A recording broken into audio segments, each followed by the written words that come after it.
आप देख रहे हैं अमर उजाला.com पर छत्तीसगढ़ विधानसभा चुनाव पर केंद्रित खास कार्यक्रम नेताजी कहें। मैं ललित सिंह राजपूत और आज हमारे साथ हैं आम आदमी पार्टी के राष्ट्रीय महासचिव और राज्यसभा सांसद डॉक्टर संदीप पाठक जी। सर, आपका बहुत बहुत स्वागत है अमर उजाला.com पर। बहुत बहुत धन्यवाद समय देने के लिए।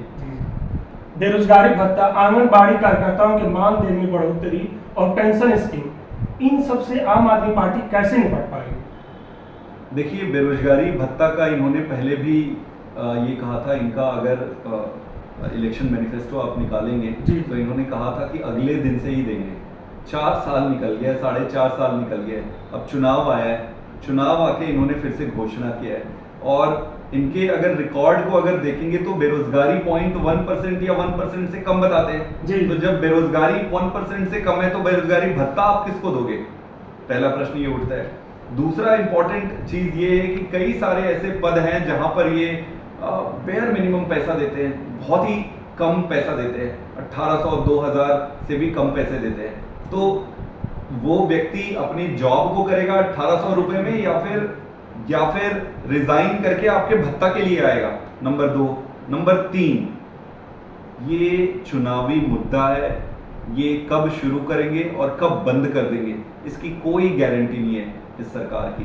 इस सरकार का एकमात्र लक्ष्य एक ही है कि किसी भी प्रकार से सरकार बनाया जाए। पिछड़े और आदिवासियों को लेकर आम आदमी पार्टी की क्या रणनीति है?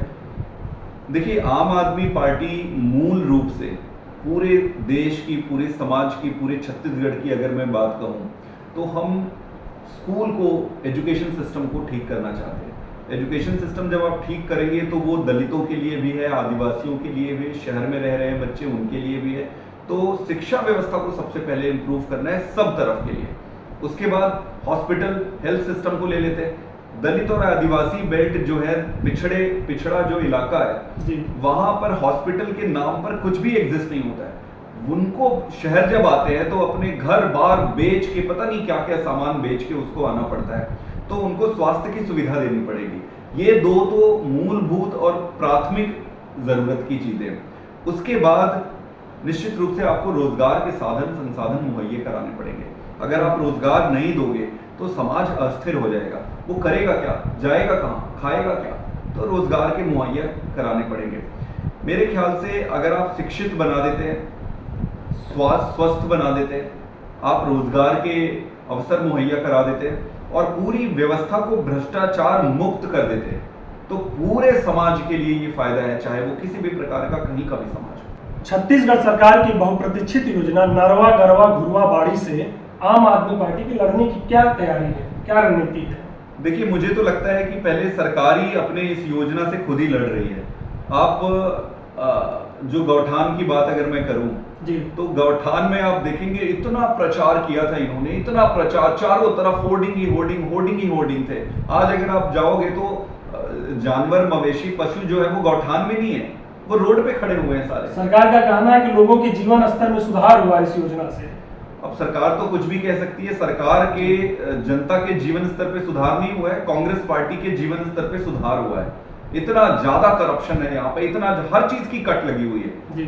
आप मेरी बात पे यकीन मत करिए, आप किसी भी दफ्तर पे चले जाइए एक काम लेकर, वहां पे अपने काम करवाने की कोशिश करिए, हर चीज का कट बना हुआ है। ये कट जाता कहाँ है? नीचे से तो कोई अपने से कोई अफसर कट नहीं करता, अगर ऊपर वाले सख्त है तो। सारा कट का जो कल्चर है ऊपर से शुरू हुआ है, ऊपर से कट शुरू हुआ है। ये सरकार अब कट वाली सरकार बन गई है, कट की सरकार है। इनका एक ही धंधा है कि कैसे भ्रष्टाचार किया जाए, कैसे पैसा कमाया जाए।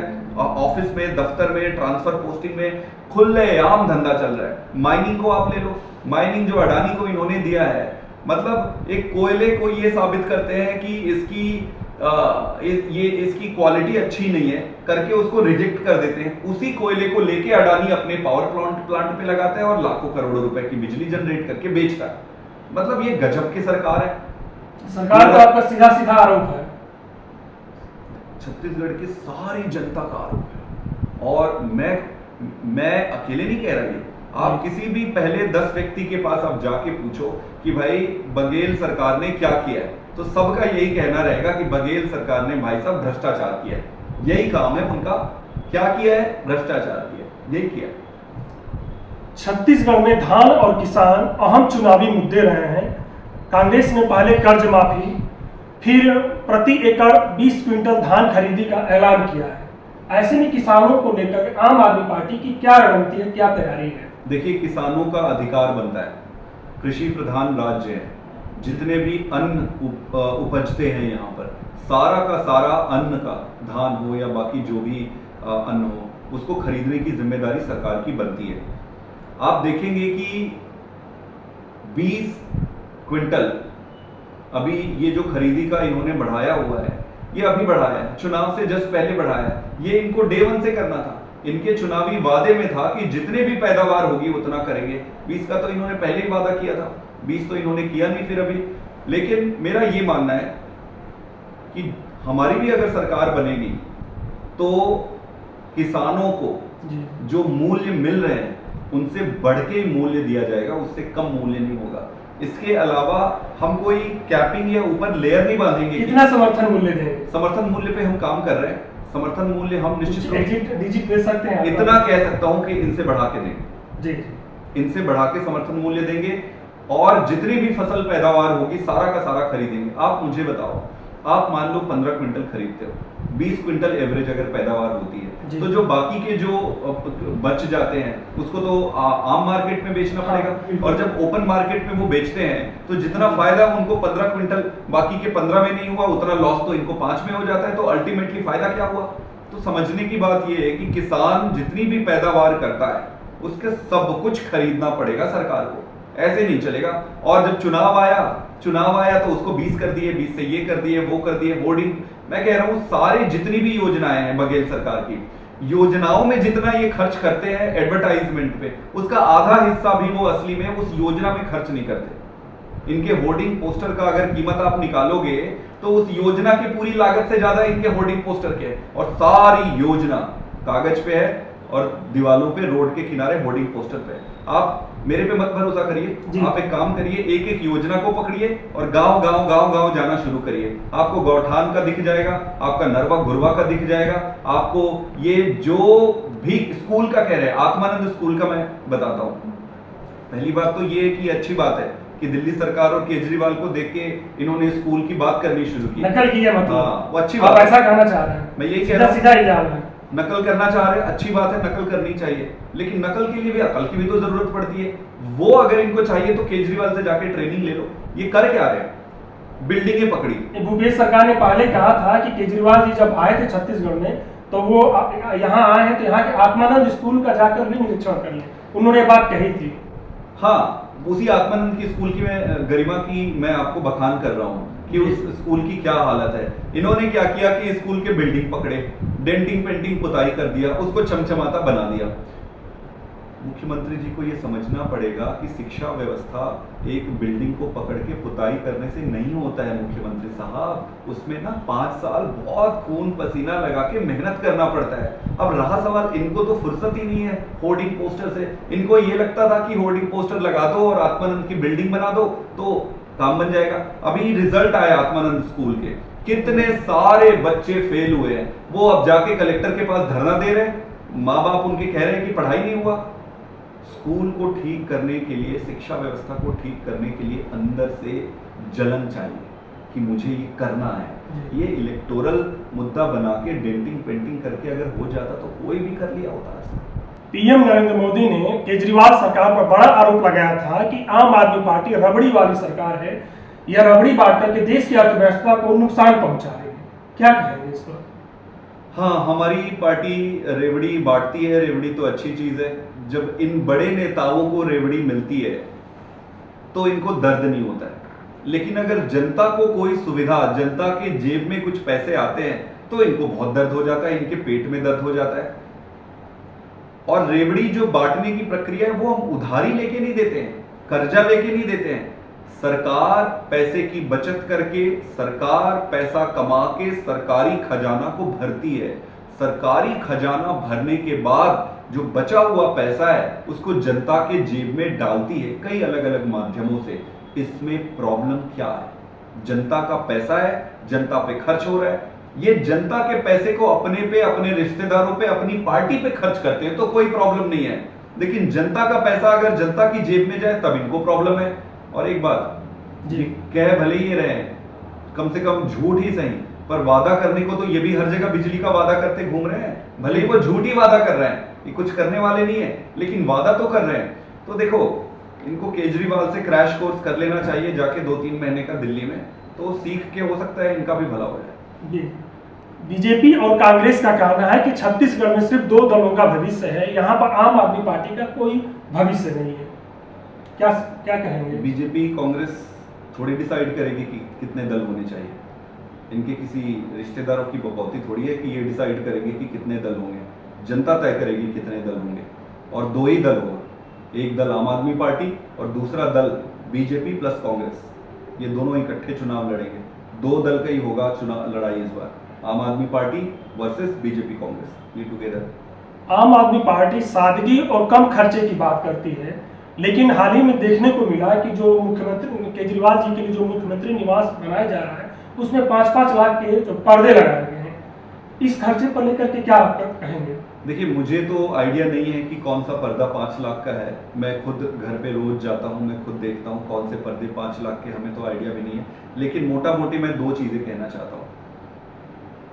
केजरीवाल साहब को जो घर मिला था, छोटा सा घर मिला था, हम भी जब जाते थे तो कहते थे कि यार मुख्यमंत्री को इतना छोटा घर मिला है जी। एक छोटा सा ड्राइंग रूम था, छोटा सा डाइनिंग रूम था और 3 कमरे थे, जिस कमरे में एक में उनके मम्मी पापा रहते थे, एक में बच्चे रहते थे, एक में सर रहते थे, और बीच में एक छोटा सा हॉल था जिसमें डाइनिंग टेबल रखा हुआ था।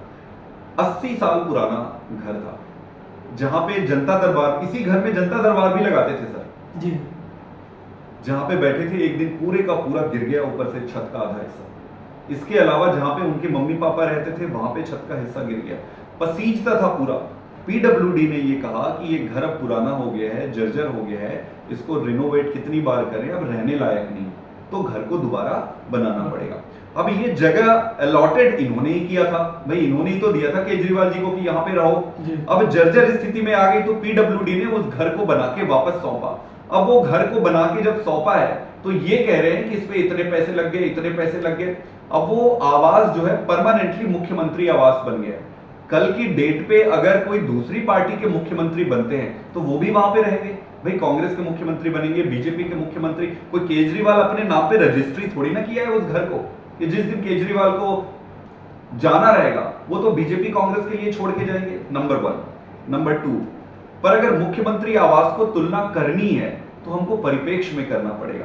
मुख्यमंत्री आवास की तुलना आप दूसरे मुख्यमंत्री आवास से करिए, कितने करोड़ के उनके बंगले हैं उससे करिए। मुख्यमंत्री आवास की तुलना अगर करनी भी है रेफरेंस के लिए तो प्रधानमंत्री के जो नया घर बन रहा है उससे करिए। 1300 करोड़ 1500 करोड़ के खर्चे से प्रधानमंत्री जी का घर बन रहा है। तो ये अगर तुलना ही करना है तो केजरीवाल जी के रहन सहन को देख लीजिए और प्रधानमंत्री जी के रहन सहन को देख लीजिए। प्रधानमंत्री जी के 1.5 लाख 2-2 लाख के पेन है, पता नहीं कितने लाख के उनके जैकेट होते हैं, कितने लाख के चप्पल जूते होते हैं। तो रहन सहन में किसी को केजरीवाल जी को प्रूव करने की जरूरत नहीं है कि हम सादे सरबदे आदमी हैं। वो आप कंगन को आरसी क्या, पढ़े लिखे को फारसी क्या, सामने रखा हुआ है जनता के सामने। आम आदमी पार्टी भ्रष्टाचार के खिलाफ लड़ाई लड़ती रही है, ईमानदारी की बात करती है, लेकिन हाल ही के दिनों में देखने को मिला है कि मनीष सिसोदिया समेत कई पार्टी के नेताओं पर केस दर्ज हुए हैं। ईडी और राष्ट्रीय संस्थाओं ने कई कार्रवाई की है। इस पर इससे नहीं लगता कि आम आदमी पार्टी के जो एक ईमानदारी की छवि थी, जो उसकी छवि बनी थी, उसको धक्का लगा है? क्या कहेंगे? आप बिल्कुल सही कह रहे हैं, छवि को धक्का लगाने की कोशिश की जा रही है।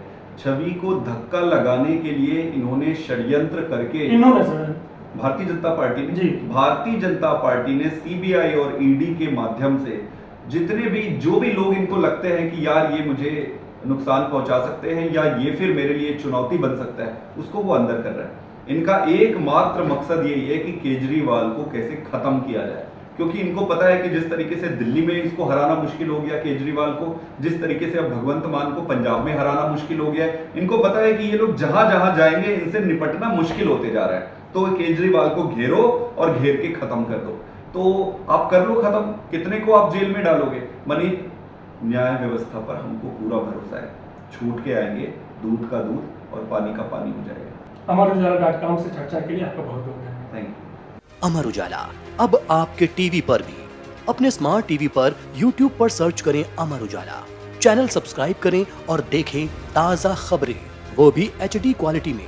और हाँ, बेल आइकन दबाना ना भूलें ताकि हर खबर हो आपके घर। अमर उजाला, निष्पक्ष, निर्भीक, निरंतर।